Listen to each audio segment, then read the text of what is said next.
Thinking about moving to Omaha? Well, here are 5 things you might want to think through before you pack your bags. My name is Morgan Putnam, and I am a local real estate expert. Let's get into it.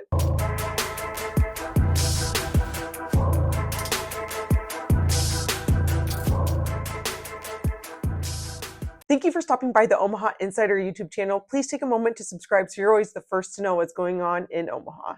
The first thing I want to talk about is the extreme and unpredictable weather of Nebraska. Winter is no joke here. We get very, very cold stretches, especially in January and February, where the highs might be in the teens or even lower. And lately, the past couple of years, we've really noticed a change where we're not necessarily getting a ton of snow, because snow in some ways brings a lot of fun. It's beautiful, but we are getting a lot of just straight up ice storms where out of nowhere, the temperature will drop. It might be kind of just like barely raining, and then it turns into freezing rain, and the road will be coated in an inch of ice. And the special thing to think about with Omaha is that it is very hilly. And so if it's icy and hilly, there are so many minor car accidents that happen after these crazy ice storms. Summer is hot and humid. So you have the extreme cold in the winter and the extreme heat in the summer, especially July and August. You can expect temperatures in the mid to high 90s, not necessarily for a full week or 2 weeks in a row. I mean, that not to say that that won't happen, but you'll definitely have days where it's in pushing 100, and then stretches of high 80s where it's really humid, and so it feels a lot hotter than just like 88 degrees. The spring is just notorious for storm season. We have really been getting a lot of hailstorms the last few years, and it can really mess up people's cars and their roofs. And so I always encourage people to have homeowners insurance, even if they own their house outright, because there are just a lot of storms here. Some of these storms will produce tornadoes, but it's not necessarily common. One last thing that people don't necessarily think about is how difficult it is to plan outdoor events. So if you have a wedding or something that's way smaller than that, even just a kid's birthday party, and you have it based around like being able to be outside in the summer, there's just really no guarantee that the weather is going to be right for any event that's going to be outdoors. Second thing I want to talk about is potholes. So again, this is one of those things that you might not think is that big of a deal, but the salt that the city puts down in the winter causes serious damage to the roads and will lead to these huge potholes. So it's not only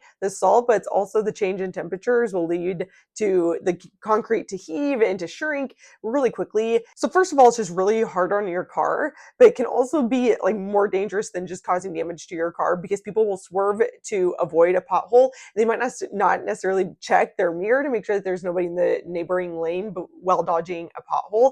So all of a sudden you can end up in a fender bender because of a pothole. Omaha is notorious for being very slow to fill these. And oftentimes when they do fill these potholes, it's just with asphalt instead of actual concrete.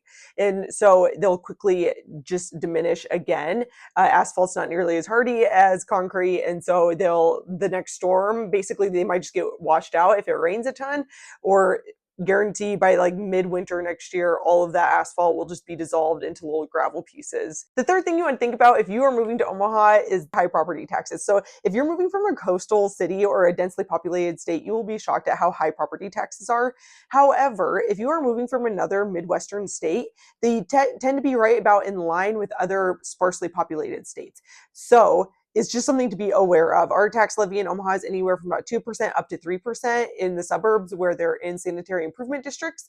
And so your tax levy can really vary where you live in Omaha, but baseline, know that's going to be at least 2% of the assessed value of the home. And unfortunately, unlike some other states that have high property taxes, they might have no income tax, where Nebraska still has income tax and really high property taxes. Luckily, our home values are quite a bit lower than places on the coast, and so that will kind of offset the high property taxes, but it's just something that people are surprised by and tend to have a hard time stomaching once they realize how high their taxes will be for a house that they thought would be quite a bit more affordable than where they're moving from. The fourth item that you might want to know about before moving to Omaha is the near constant road construction. So similar to the potholes, Nebraska roads just have basically an impossible time keeping up with the weather. There's a joke in Nebraska that goes, there's 2 seasons in Nebraska, it's winter and road construction, because basically in the dead of winter, you might still be coming upon some road construction, which is this new frustrating thing that's just started in the last 5 years. But basically, anytime that's not the dead of winter, there is going to be road construction. Of course, it's the major highways, but it's also neighborhood roads. So there's always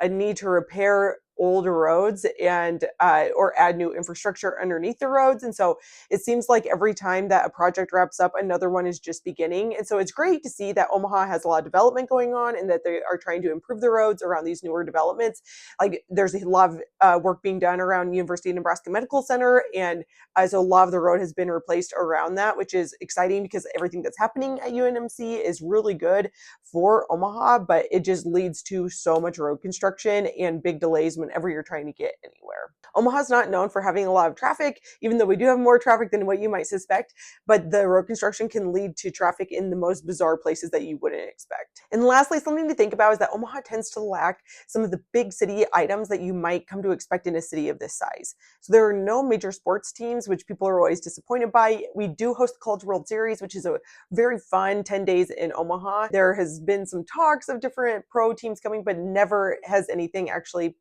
panned out. There is a new professional volleyball team that has been great for the city. It's really rallied a lot of support. And so hopefully things like that will continue to thrive. Another thing to think about if you have lived in a similar size city or a slightly bigger one is that there is really a lack of public transportation in Omaha. There is a bus system, but it does not get you to anywhere near where you might live inside neighborhoods. So it tends to be a long drive or walk or bike ride just to get to a bus stop. There's going to be a streetcar between Midtown and downtown, which is exciting to have more public transportation options, but that's not necessarily covering a large swath of the city by any means. What else would you add to the list? Please drop it in the comments so people are aware of what they are getting when they might be considering a move to Omaha. My name is Morgan Putnam, and I am a local real estate expert, and my number is 402-720-9886.